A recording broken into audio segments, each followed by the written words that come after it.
All right, so what we're doing today, Philip's not here Saturday, so we're shooting a video on my phone. We're checking to see what is wrong exactly. I keep looking there, but the camera's right there. We're looking exactly to see what's wrong with the Porsche. I have to get confirmation 100% of what's wrong with this thing, or we cannot put it back together before then. So let's flip you around here and see what we got going on. Okay, so what we have here, we just gingerly cleaned off the heads. This one still has the plugs in it. I need to put the plugs back in that one so we could test it. We cleaned it all off. We need to take the razor blade and finalize it a little bit. Take a little piece of Brillo and get it perfect, because it has to be perfect to put it back together. The first thing is, we're going to do the valves, I think, no matter what, because I'm going to do new valve stems. That is a problem on these cars.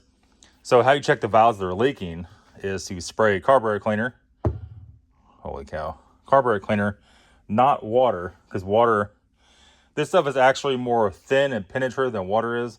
So you want to use carburetor cleaner, brake parts cleaner, or something of that arrangement, and spray it on the valves. Then essentially all you're going to do is take this, get enough liquid in it. You're going to shuffle that around. I can't do it one-handed, but you're going to tilt it around. It goes around all the valves. It's going to check to see if they're leaking.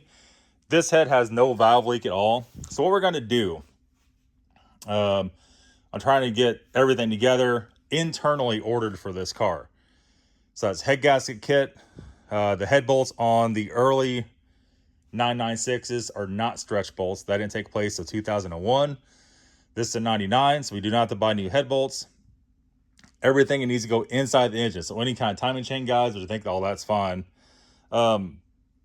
We have to get these O-rings and spark plug tubes. I did get the special Loctite sealer, because since the valve covers are part of the camshaft journals, we cannot use gaskets. We have to use a sealer. It's going to mess up the tolerances on the journals. So there's special stuff to get used for that. Got that. The timing tool kit. We got the better one that includes tools for all the Porsche engines. Is a little more money, but now if we need to take Cayman apart down the road, we could do that. Because to definitely do some more of these Porsches, it makes sense. I like doing it, and it makes sense financially. Sometimes the BMW channel did not make sense financially to do stuff, and we did it anyway. This makes a lot of sense financially. There's not a lot of people doing this, and the cars have actually gone up in value a lot here lately. And when I bought this, what was that, 2.5 weeks ago, I thought maybe I'd get 15 out of this car at that point in time when the mechanical part of it's fixed. If I didn't do anything to the body, wiped it down, buffed a little bit, got everything decent, I thought maybe 15. Now the market is looking probably more like 22-ish, low to mid 20s. So we probably will not be doing the 997 GT2 kit on this, because it would be absolutely ignorant to do that right now since the market jumped that much. That kit may or may not make the car worth anymore. Probably not. So everybody's yelling at me this is a rare color, so we need to do that. Okay. Anyhow, this is almost ready. Take apart. I want to check the valves if anything's leaking in here. That way, whenever we do, what we're going to do, we're going to pull the valve stems out, all the valves out. We're going to change the valve seals. We're going to relapse in these valves to make sure we're 100% good. That's how we guarantee we're 100% good. Now, you're asking me, so Fatty, look, is are the heads even flat? Probably got warped heads. Probably got warped head. That's why it's all jacked up. That's why it's leaking oil in the coolant.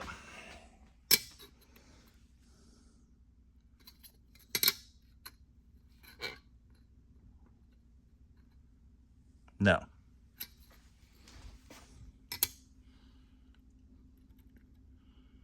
No. It's perfect. Absolutely perfect. Also check the block.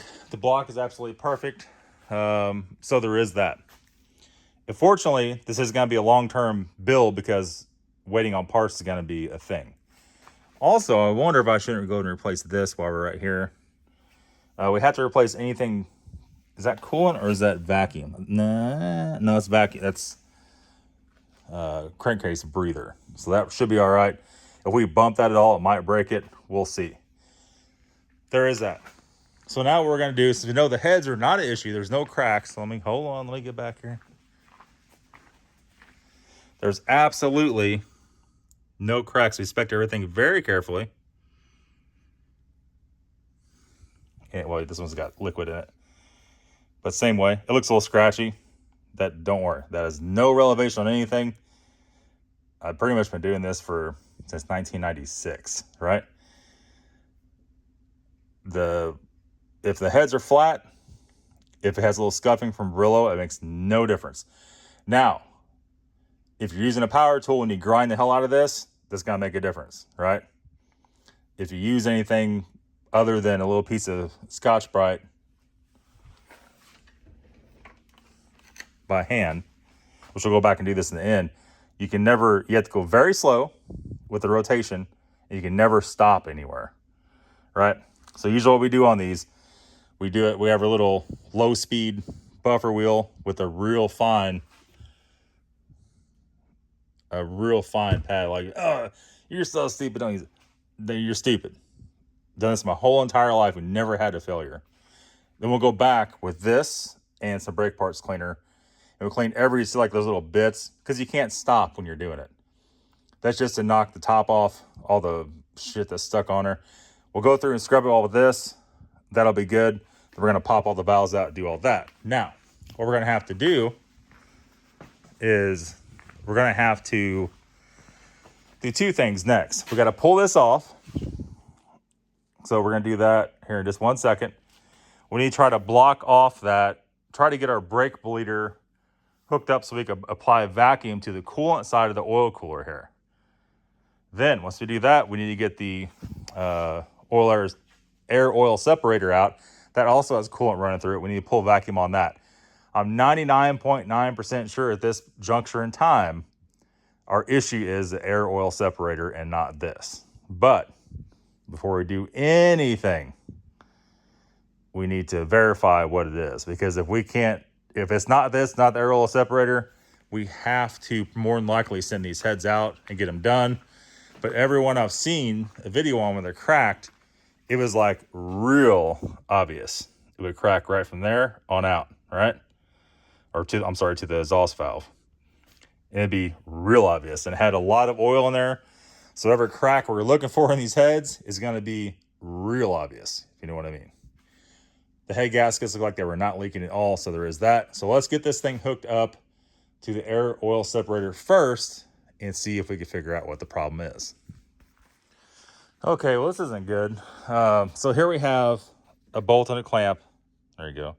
Bolt and a clamp on the one coolant line. On the side out, we have hooked in our pressure bleeder, and this is actually not leaking at all. So when I blew through it, it seemed like it was leaking like crazy, but it is not. So we need to unhook this, I guess. We're still going to replace this because this is like impossible to place in the car. It's not impossible, but we're not going down that road. So let's go pull the oil cooler off, bring it over here and do the same thing. We'll be right back.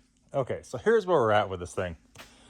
You know, there's a lot of cars with this problem on the internet, and nobody tells how to fix the Porsches ever. So it's a little bit of a problem, right? Somebody's protecting their daily job investment, I guess. Not no more, boys.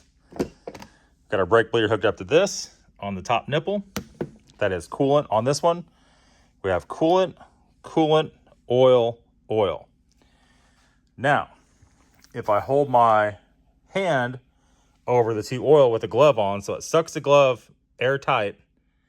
I can't do it. I don't have enough hands to do it with the camera. You pump it up, it'll bleed off like this, no matter what you do. If I hold my hand with a rubber glove on over all four of the holes and I pump that up, it won't leak down. It'll stay up. So 100% sure there's something linked in between the antifreeze and the oil in this. I found another issue. I don't think this other issue is a problem. Definitely not going to help anything. couple things going on here. We took the oil cooler off. One, those are like some Chinese bolts, right? Dirty old Chinese bolts, which means somebody's been in here. The next thing is, you can see where it was leaking oil. Jesus Christ, look at me, pointing up there. Where it was leaking oil and stuff from these oil rings where it goes onto the block, and it's leaking down the bell housing, leaking out the bell housing. The rear main seal on this car is not leaking, even though we're going to replace it anyway, because why not, right? Now, here, I don't know if I can show you this on camera. Look how flat that is. These are new. All these are brand new. The washer isn't flat. It's like it's not quite the right size. This one's the same way. I could pass my finger across. It barely even touches it. That's the same way, and that's the same way. Those look new. They're not discolored. There's no issue with that. I think what's happened here, we'll never will know for sure what happened.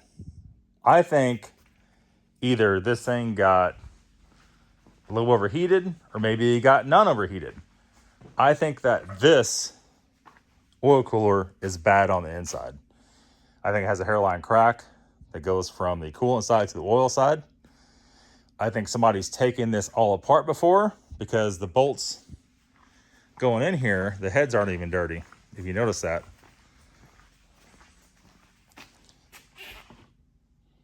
It's like somebody just put those in there, right? Let me see if I can touch the screen.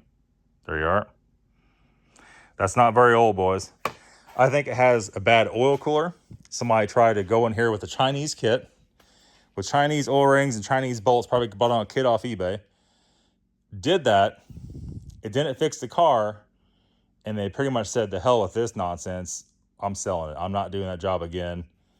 The hell with it, right? So, I think what we need to do, very next thing, even before I put the heads back on the engine, I need to get a brand new oil cooler, a legit one, make sure that it tests the same way, or make sure it does not test the same way as the old one. Make sure it does hold vacuum on the coolant side, and make sure it does separate the coolant and the oil sides, like the old one did not. And hopefully in return, we get all new oil lines. We might have a little issue here, having all that sludge.